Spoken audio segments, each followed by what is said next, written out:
Just there are many people who might not know this term, and actually who is a surveyor, what does it mean to make a survey? Maybe let's start with that as a starting point, and then draw a quick distinction between those four types of surveys. So surveyors are a type of professional who will usually go to a property to conduct a survey, to look at things like the structure of the building, to potentially help draw up plans as well. They have a lot of training in that respect.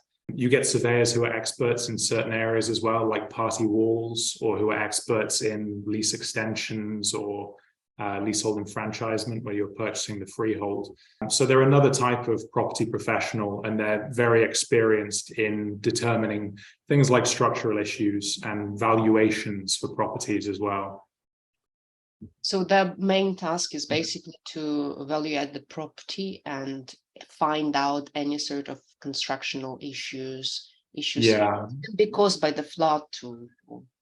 yeah. In this case, when we hire a surveyor, certainly we're, depending on the type of search, we're interested in the value of the property and then any structural or other issues that they spot based on their expertise.